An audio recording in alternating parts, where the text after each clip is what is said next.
എമ്പുരാന് വേണ്ടിയുള്ള കാത്തിരിപ്പിലാണ് സിനിമാ ലോകം. മാർച്ച് 27-നാണ് സിനിമ റിലീസാകുന്നത്. ആരാണ് സിനിമയുടെ വില്ലൻ എന്നറിയാൻ മമ്മൂട്ടി എമ്പുരാനിൽ ഉണ്ടോ എന്നറിയാനുമൊക്കെ ആരാധകർ കാത്തിരിക്കുകയാണ്. ആവേശം പൊന്തിവരുമ്പോഴാണ് അതിനെ വീണ്ടും ഉയർത്താനായി മമ്മൂട്ടിയുടെ സോഷ്യൽ മീഡിയ പോസ്റ്റ് എത്തിയത്.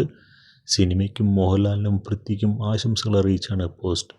എമ്പുരാൻ്റെ മുഴുവൻ താരങ്ങൾക്കും അണിയറ പ്രവർത്തകർക്കും ഒരു ചരിത്ര വിജയം ആശംസിക്കുന്നു. ലോകത്തിൻ്റെ അതിരുകൾ ഭേദിച്ചുകൊണ്ട് മലയാള സിനിമയ്ക്ക് അഭിമാനം പകരുന്ന ചിത്രമാവും ഇതെന്ന് പ്രതീക്ഷിക്കുന്നു. പ്രിയ ലാൽ, പൃഥ്വി, നിങ്ങൾക്ക് എല്ലാവിധ പിന്തുണയും എന്നാണ് മമ്മൂട്ടി കുറിച്ചത്. നിമിഷനേരം കൊണ്ടാണ് പോസ്റ്റ് വൈറലായത്. നിരവധി കമൻറ്റുകളാണ് വന്നുകൊണ്ടിരിക്കുന്നത്. മമ്മൂട്ടിക്ക് യാതൊരു വിഷയവും ഇല്ല മോഹൻലാൽ പടം വിജയിക്കുന്നതിന്.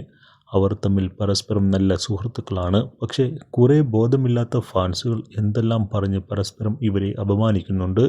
ഇനി എന്ത് വേണം? മമ്മൂക്കയുടെ ആശംസകളും അനുഗ്രഹങ്ങളും ആശീർവാദങ്ങളും ഒക്കെ കിട്ടി ഇത് കണ്ട് പഠിക്കുക. ഫാൻസുകാരെ വെറുതെ ഡിഗ്രേഡ് ചെയ്യാതെ പടം കണ്ട് വിലയിരുത്തുക എന്നിങ്ങനെ പോകുന്നു കമൻറ്റുകൾ. അതേസമയം മമ്മൂട്ടിയുടെ പോസ്റ്റ് ഷെയർ ചെയ്ത് പൃഥ്വിരാജ് മറുപടി നൽകിയിട്ടുണ്ട്. മലയാള സിനിമയിലെ കുലപതിയുടെ ആശംസയേക്കാൾ വിശേഷപ്പെട്ട ഒന്നുമില്ല. നന്ദി മമ്മൂക്ക എന്നാണ് പൃഥ്വിരാജ് കുറിച്ചത്. പൃഥ്വിരാജ് ആദ്യമായി സംവിധാനം ചെയ്ത ലൂസിഫറിൻ്റെ രണ്ടാം ഭാഗം എമ്പുരാൻ. ഖുറേഷി അബ്രാം, സ്റ്റീഫൻ നെടുമ്പള്ളി എന്ന കഥാപാത്രത്തെയാണ് മോഹൻലാൽ അവതരിപ്പിക്കുന്നത്. പൃഥ്വിരാജ്, മഞ്ജു വാര്യർ, ടൊവിനോ തോമസ് എന്നിവരുൾപ്പെടെ വലിയ താരനിര തന്നെയാണ് എമ്പുരാനിലുള്ളത്. എമ്പുരാൻ റെക്കോർഡ് ഇടുമെന്നാണ് ആരാധകർ പ്രതീക്ഷിക്കുന്നത്.